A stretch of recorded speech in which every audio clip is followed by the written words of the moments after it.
લખતર નજીક આવેલ વીડમાં ગાયો માટે વિરગતી પામેલ સોગઠિયા સાંડ સંત સતી અને શુરાની ભૂમિકા તરીકે ઓળખાતા ઝાલાવાડ પંથકના ગામે ગામપાળિયાઓ તેના આગવા ઇતિહાસ ખોળામાં લઈને બેઠા છે।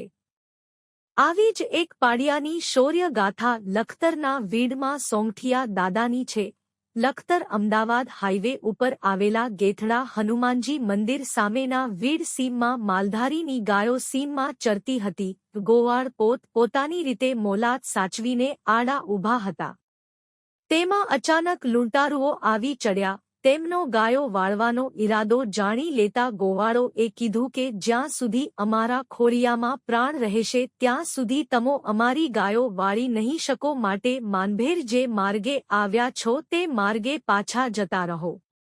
માલધારી ગોવાળોએ પડકાર ફેંક્યો કે જતા રહો, પણ લૂંટારાઓ માન્યા નહીં અને ધીંગાણું જામ્યું। તેમાં ધણખૂટ હતો એને ઘર ભણી દોટ મૂકી અને ઘરે જઈને ઊભો ત્યારે માલધારીના ઘરેથી બાઈ બોલ્યા કે જા નમાલા ત્યાં ખરાખરીના ખેલ મંડાણા અને તું ઘરે ભાગી આવ્યો, જા ઘરે તને શું પૂજવાનો છે?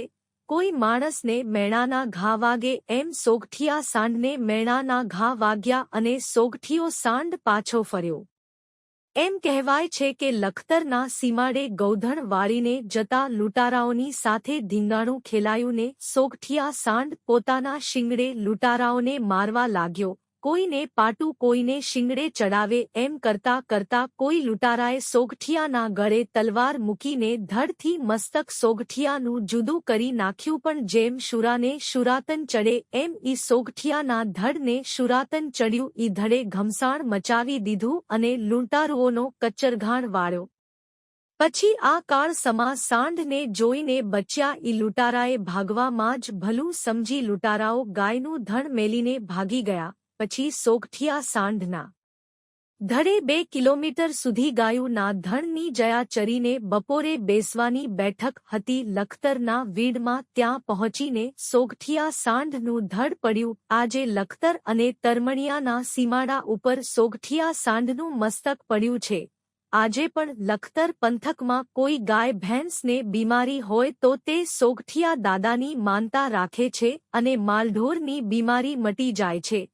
ત્યારે આજે લખતરના ભરવાડ સમાજના ડોંડા પરિવાર દ્વારા સોગઠિયા સાંઢની શિરામણી કરવામાં આવી હતી। આજના દિવસે ડોંડા પરિવાર દ્વારા દૂધના એક પણ ટીપાનું વહેંચાણ કરવામાં આવતું નથી અને આજે બધું દૂધ ભેગું કરી સમગ્ર ડોડા પરિવારના લોકો સોગઠિયા સાંઢની જગ્યાએ એકઠા થઈ પ્રસાદી લે છે। મારું નામ ડોંડા રણુભાઈ માનણભાઈ। આ અમારો ડોંડા પરિવારના સોગઠિયા દાદા જે ધણખૂટ કહેવાય છે એ અત્યારે પૂજાય છે અમારા કુળમાં, ડોંડા કુળમાં। તો એમના 3જા વર્ષે અમારે આ હેઠ થાય છે ને એના પરંપરાથી અમારે હાલ્યું આવે છે। તો આ હેઠ અમે બાપાના પારે આવી અને ચા પીવા ઘરે દૂધ રાખવી નહીં, અબોટ દૂધ લાવી અને અહીંની ખીર કરી અને પ્રસાદી લઈ અને બધા રાજી ખુશીથી બાપાની દયાથી જઈ શકે। આશરે કેટલા લીટર દૂધની ખીર કરવામાં આવતી હશે? 300-400 લીટર। આ સ્થળનું મહત્વ કઈ રહેલું શું આ બાબતે કહેવા માંગવા? આ પહેલાં તો અમારા કુળમાં એક હાંડ હતો, પૂજાતા હતા। એ ગૌધન ભેગો ચરતો, એ ખૂંટ ચરે અહીંયા જ ગાયું ચરતી હતી।